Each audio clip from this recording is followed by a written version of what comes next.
In October of last year, I decided to pick up a pretty infamous entry of the Sonic series, Sonic Forces. I then took it over to play it with my best friend in the whole world, Stuart. Is this what we have to do?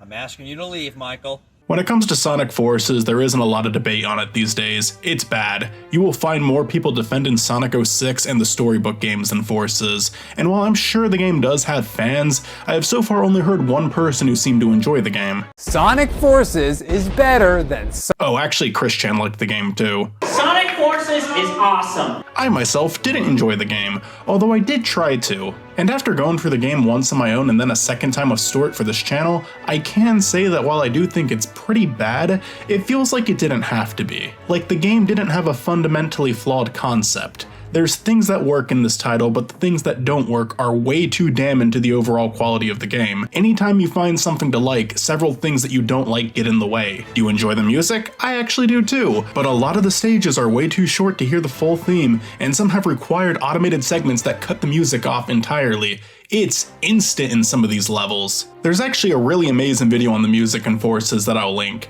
It's a real shame that some of this music was not only wasted on Forces, but didn't even get its time to shine in Forces.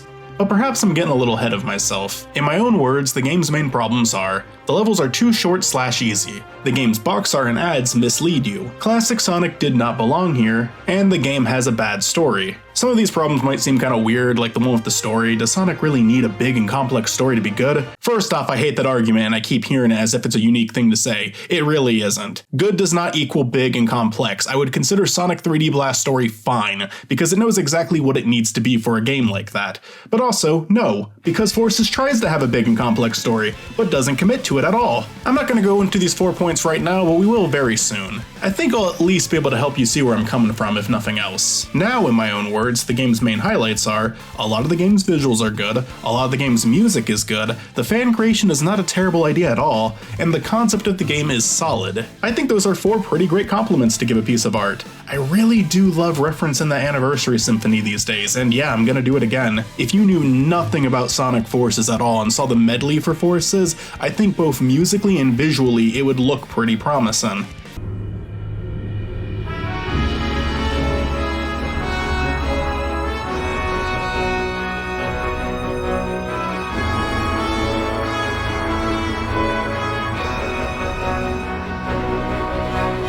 Like my 4 major problems with the games, I'll elaborate more on these 4 points in just a second. Going through my 4 pros and cons is basically how I'm formatting this episode. Sadly, at the end of the day, the game just doesn't feel good to control, and while the levels do look flashy and pretty cool at points, there's not a lot going on in them gameplay-wise. So while it's not a case of nothing works, the things that do work aren't as important as what doesn't work. So my question today, is there a reality where this game could have been great? Could have it crossed out a couple of its own objectives and put more focus into some of the weaker aspects of the game? Could a rewrite of the script help? There's certainly an idea for the story there, just not a proper execution. Would more of a focus on the quality of levels instead of quantity save Sonic Forces, or would people be too bummed out by the lack of stages? Does this game have real potential that was only squandered by its own ambition? Well, let's find out. Con 1. The game's levels are too easy and too short. There's not really a single level in the game that's satisfying to play. They either end way too quickly or rely on a gimmick that really isn't all that enjoyable. This is more of a critique on the controls than the level design, but the momentum is also pretty screwed up in this game, and with the layouts of some of these levels, that can be a pretty big problem. I recall near the end of our series, Stuart bringing up how the fan creation would just randomly pick up speed when she started moving. In a platformer with a lot of ledges you can fall off, that's not a good thing. I, for the most part, didn't have a problem controlling the characters and Forces, unless I wanted to backtrack and collect a red ring I missed. It really felt like the controls were fighting against me at times,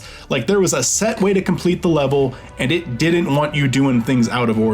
I think that's why people often claim this game feels automated, because a lot of it genuinely is. They have a specific route they want you to take, and you are not allowed to break that route. I don't think I need to explain why that's an issue. Sonic games have always been great about giving you choices and stages, allowing you to take alternate paths and whatnot. This game feels like it's trying to give you a choice by offering customization with the fan creation, but it's all very minimal. Like, yeah, the different Wispins allow you to kill enemies in different ways, and some have special abilities like the ring dash, but it doesn't really feel like these levels are well thought out enough to where that matters. There isn't that much to them in the first place, so there certainly isn't enough for replay value with these new Wispins to see, oh, what will this weapon let me do? What will this one let me do?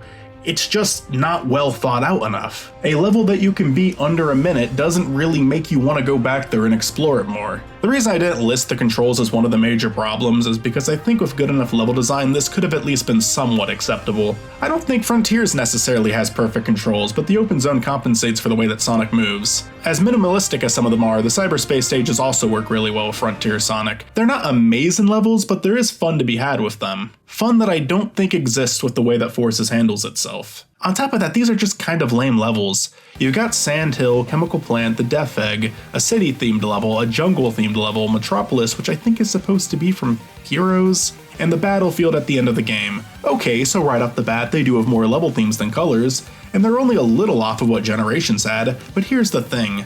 Colors kept all these stages together, so it felt like you were fully exploring one area and then moving on. In Forces, it's kind of weird that we jump from Green Hill Zone to the Death Egg, back to Green Hill Zone. Like, the order of these levels are a fucking mess. It's so much less noticeable how little the game is offering in terms of stages when you take the Colors approach and just play the zones acts back to back. It kind of feels like they're doing this for story-driven reasons, like they're at war so they have a reason to revisit maps they've already been at for a separate mission. But the story kinda sucks, so really all you can think about is why are you still going back to Green Hill Zone near the end of the game? Another thing with Colors is that while it did technically have less variety than Forces in terms of the zones, they were all at least completely original. Forces reuses 3 different zones. Metropolis Zone, I would argue they altered enough to where I wouldn't just call it the same stage from Heroes again. So yeah, level-wise, there's good things to the stages, but none of them are gameplay related. So that's already good enough of a reason not to like this game. Pro 1. The game's visuals are good. Not all of them. I think the character animation is pretty awful in this game. However, some of the levels have nice backgrounds. All of the automated sequences in this game are lame because they take control away from you in a game that's already limited in your control by a lot. But some of them look cool. I think every single zone in the game has some moments where the visuals don't disappoint. I think Sonic's Death Egg escape has some interesting and grand looking backgrounds. I think the cutscene in the middle of the level has nice camera angles. Mystic Jungle probably stands out the most because it's a theme I don't think Sonic has done yet. It's taken the forest setting and filling it in with neon lights and water slides. It's the closest thing that we have to a casino level in Forces. And while I think the pinball portions are easily the worst part of these levels, I will say the idea of combining the nature stages and casino stages does make for a different visual experience. Metropolis looks outstanding in this game. I really like the scale to this stage. I like the brighter look it goes for. It even does some automated bits that on their own really aren't that bad. In the fan creation version of this level, your fight with Infinite is near, so there's a part where you jump into the air and Infinite appears right by you staring you down. If this game didn't interrupt the flow as often as it does, and Infinite was actually a good villain, this would have genuinely been a cool moment. I love some of the visuals for the Infinite fights too. Like the first time you face him, you're chasing him down on a giant snake as he covers you in these weird glitchy cubes, where if you accidentally run into any of them, your vision changes to make it look like it's hell on earth. There's a lot of really great opportunities to do fun things visually for the game with this in mind. Too bad this boss fight offers you no real challenge and isn't fun to control at all. I'm sorry, that's gonna kill almost any compliment I can offer this game. Like, it's terrible. In Sand Hill, there's a giant spider enemy you have to run away from, and it looks cool. In Chemical Plant, you're on your first mission with the fan character, and you have to jump onto a moving train. This being her first mission, she struggles a bit, and it's communicated well within the short cutscene. Visually, it's handled pretty well. Again, if the game didn't do this so frequently, I think this one would have been one of the ones to work. I think the city level is pretty cool looking with Eggman's giant robots fighting off in the background. It gives this game more of a Sad AM feeling, where instead of trying to stop Robotnik from taking over the world he already has and you have to try to get it back. There's a lot of effort that went into making this game look nice, and I'll give the people who worked on it full credit for that. That's why, despite my problems with it, I could never call Forces the worst in the series. Con number 2. The box art and ads mislead you. One of the game's trailers teased the return of Chaos, Shadow, Metal Sonic, and Zavok as villains in this game, alongside Dr. Robotnik and the newcomer Infinite. This obviously got a lot of people hyped, and you know what? These characters are more relevant to the mobile Sonic Forces game. No boss fight with Chaos, no boss fight with Shadow, you get a really lame Zavok and Metal Sonic fight, and that's it. With Shadow, they at least tried to give him some involvement in the story and even 3 playable levels as bonus content, but it's all genuinely terrible. Although, it's at least something, I guess? Chaos was a huge middle finger. In fact, I think the cutscene featuring him is the worst in the entire series. I'm not kidding. It's worse than that 06 cutscene that game journalists have to mention every time Sonic comes up because it's all they got. It's worse than Baldy McNosehair. Hey, you know what? They're worse than the cutscenes in Chronicles that look like they're from a 2003 Newgrounds animation. That bad. It completely does any growth Tails had in the series, and it's the moment you realize that you are a huge sucker for buying this game. You can play as him in the mobile app. It's genuinely a better game than the actual Sonic Forces. A fucking Temple Run knockoff is better than the actual Sonic Forces. I know developers and marketers are not the same people, but I think having Chaos in it with this minimal of a role was kind of setting that up. I don't know. Maybe they had plans for a Chaos fight but ran out of time. I think what they teased versus what they got was one of the lamest things Sonic Team has ever done, at least to the consumer. Pro number 2. Some of the game's music is good. I like Fist Bump. The lyrics are just kind of your typical Sonic lyrics. They're normally about the power of friendship or believe in yourself or worship and Shadow the Hedgehog.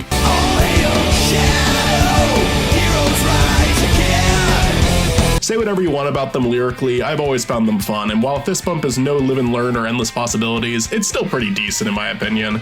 I do think I prefer the instrumental versions of it that I've heard, but I'm fine with the lyrical version too. I just kinda wish they didn't cut off certain level themes with the automated segments so they could start blasting Fist Bump again. There's genuinely some good music in this game that doesn't really get to play out because Fist Bump just had to keep stealing the spotlight. But that's not really the song's fault itself, now is it? The game does put some thought into its music. Sonic gets this techno sound of music that kind of matches the game's themes a bit. With Infinite's crazy technology, a lot of the sounds are a lot harsher and extreme with the darker tone of the game. There really isn't a ton of light-hearted music coming from Sonic's end this time around. The fan creation has songs with lyrics in them, not unlike the Knuckles raps from Adventure 2. I think these help you get into your character's head as they embark on their first adventure and try to prove themselves. Classic Sonic is kind of the weak link in this game music-wise. I'm really not a big fan of any of these tracks. I either found them to be super forgettable or noticeably horrible.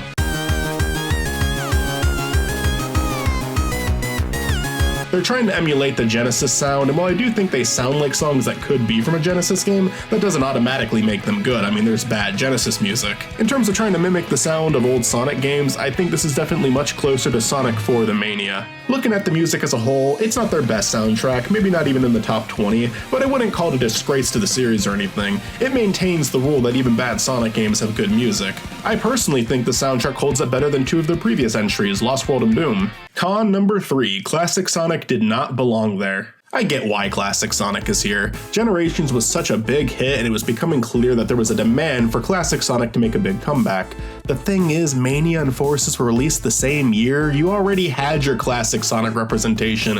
Why did he need to invade the modern game too? Well, to be fair, a big part of the fun of Generations was experiencing the same level in two different perspectives, so maybe naturally the next step would be do that again with some original stages mixed in as well, right? Well, I suppose that could be a decent idea, but you've already got the fan creation as a second gameplay style, one that is a lot more similar to modern Sonic's gameplay, so I don't know, at the end of the day, Classic Sonic just feels kind of out of place here.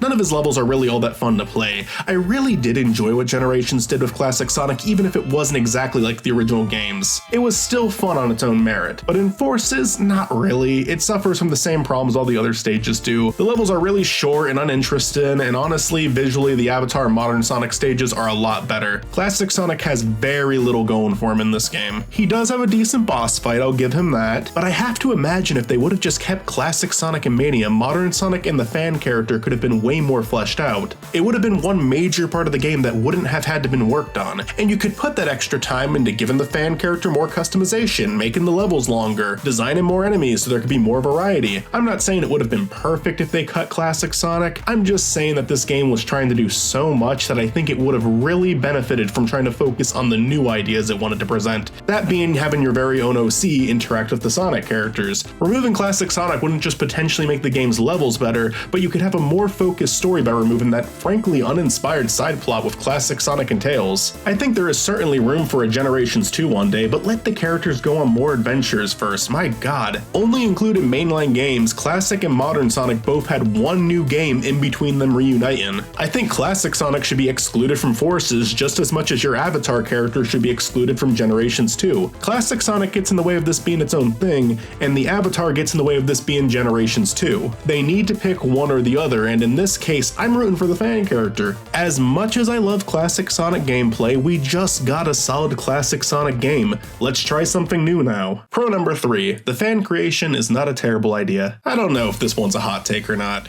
Remember that god-awful RPG they made? Well, it's got me thinking, could Sonic work as an RPG? Well, in terms of a traditional turn-based combat RPG, I don't see why not, although their first and only attempt didn't go so well. But Mario had some good RPGs, so I don't see why Sonic couldn't have a good one either with, the right team working on it. In terms of a more broad RPG, I think Sonic Forces would have been perfect. Other Sonic games have had RPG-like aspects, such as Sonic Adventure with its open world and NPCs with dialogue that would change as the game went on. Or Frontiers with the big areas to explore, the unlockable combat moves, the amount of choice it offers you, and how much you actually want to complete in order to proceed in the game. Optional dialogue choices, leveling up, the list goes on. I think this game allowing you to actually have your avatar walk around the base and interact with characters in between levels could have been interesting. Certainly a lot better than those dialogue dumps they did over the level select screen. Perhaps rather than solely getting upgrades by completing levels, you could get some of them by interacting with other members of the Resistance or completing missions for them. Don't make this stuff a requirement to beat the game, but throw it in as a way to unlock more stuff. Useful stuff. Make it so your weapons do more, give the characters a lot more design options. That was a very weak aspect of this game. Maybe this isn't what everyone is looking for in a Sonic game, but I think it'd be fitting for a Sonic game where the intention is to make it feel like your OC is part of the game's world. Like, actually let them engage with it a little bit. You don't have to make anyone other than Sonic playable, granted that used to be something they were cool about, but at least let your character get to know them. I swear the fan character's first real interaction with Tails happens during the game's climax.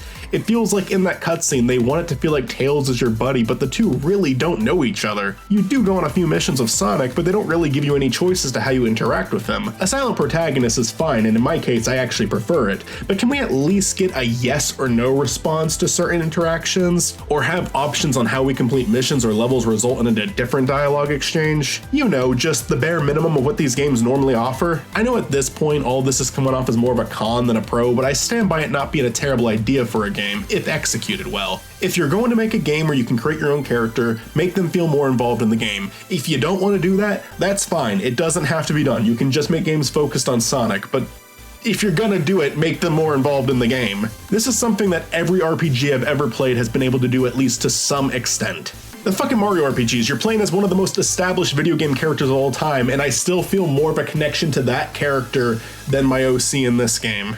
Con number 4, the story sucks. Pro number 4, the game's concept doesn't, however. There's no way around it, the story is told really poorly in this game. The concept of it being a game where Eggman has already won and you have to save Sonic and reclaim the world is not a bad idea, however. I don't believe that the games have done that yet. It's always been preventing Eggman from taking over, not trying to dethrone an Eggman who's already won. It makes the military theme of this game kinda make sense. The title Sonic Forces also kinda works. I think in a better version of this game, the first couple of levels could have been switching back between Sonic trying to escape but struggling, and the fan character attempting a rescue operation. After a few levels of that, the two meet halfway and help each other make it out alive. That's close to what actually happens, but it kind of feels like they're rushing it. Also, Sonic has zero concern for anything happening to him despite the fact that he was imprisoned and tortured for months supposedly. So that kind of kills the immersion a bit, don't you think? Again, these games don't have to have big stories, but Forces was trying to act like it did have one, and it doesn't commit even once. It teases villains from the past and does nothing with them. It presents a more serious villain reminiscent of an enemy like Shadow or Memphis, but he has the most nothing backstory I've ever seen from any antagonist in this series. The Deadly Six have way more depth than this guy. Fuck, the one whose whole identity is he's fat and that's funny has more depth than this character. They make comments like Sonic's being tortured and Tails lost his mind. Tails seems fine. I mean, he's afraid of Chaos Zero despite defeating Chaos 4 in Adventure, but he didn't lose his mind. Literally all you had to do was not include that line. Also, Sonic doesn't seem to mind the torture at all. When we see him months after being captured, he's cracking jokes. He seems more amused by his situation than anything else. It's not committing to a single idea it puts out there. They want the fan character to feel like they had personal growth. They show the backstory of the character being weak, and all of the characters make remarks about how the rookie doesn't look so tough. Don't you worry though, Vector changes his mind about you at the end. It's supposed to feel like you grew a bond with these guys, but you barely interact with any of them. And then the game just ends with you deciding to fuck off despite them saying that they really could use your help. It tries to convey that classic Sonic and Tails grow a strong bond in this game as they work together, but they rush the story so much that they never really take a second to slow down and just let these two have a moment together. It's all exposition and level dialogue. They never actually have a scene where they bond. It's all explained just by Tails Tails kind of being sad when classic Sonic leaves at the end of the game. Also, it kind of makes his friendship with modern Sonic weaker because unlike everyone else, he's unaware that Sonic is still alive at this point in the game and is more than happy to replace him. Tails' arc in this game is so terrible that they dedicated a portion of his story in Frontiers to criticize how lame Tails was in Forces. It's that bad. No, their hero didn't show. They're worried something's happened. It's like how I couldn't handle it after Infinite attacked. One wrong turn and I fall apart. When I was lost in cyberspace, I was confronted by another version of myself. He said I was just a follower, that I couldn't think or act on my own. I wanted to argue, but I couldn't bring myself to say anything back. I worry he's right and that I haven't changed at all. They don't make a joke about it and they're not blatantly calling Forces shit in that game, but it's absolutely a direct response to his perception in that game. They know how poorly they wrote him in this one. At least Ian Flynn does, I don't know. If classic Sonic wasn't in this game, Tails could have bonded with the fan character. That would have made the fan character feel more involved in the game. If Tails did things to help the fan character with their weapons, that could have made Tails feel more involved with this game. Maybe Tails actually is a wreck when the fan character first meets him, but by working together and learning that they have a chance to rescue his friend, he starts to act more like his old self. Him going for all this with the fan character could have resulted in him valuing you as a friend. And once Sonic is rescued, all three of these characters could start interacting. There was decent ideas in this game and every single one of them is held back by three horrible ideas. The only good thing that this game's story contributed was a starting point for the IDW comic. I really enjoy that comic. It takes place immediately after this game. If you never played Forces and just read the IDW comic, you would assume that Forces had a pretty great story. So to end things off, I'm gonna ask again, is there a reality where Sonic Forces could have been a good game? Absolutely. But a lot had to change. The game needed to have better priorities. It bit off more than it could chew and it hurts the things that could have worked. It's a terrible game, but I feel bad for the people who worked on it because it did not have to be that way. Ever since the Colors review, I've had a tendency to format these last couple episodes by talking about the game one level at a time, but I just don't know how to do that with Forces. This shit really just blends together for me. The settings stand out, but the gameplay does not. It's just a mess. A mess that managed to harm the series' reputation immediately after releasing one of the most beloved games in the series. Alright, Stuart, did you enjoy Sonic Forces? Would you recommend it?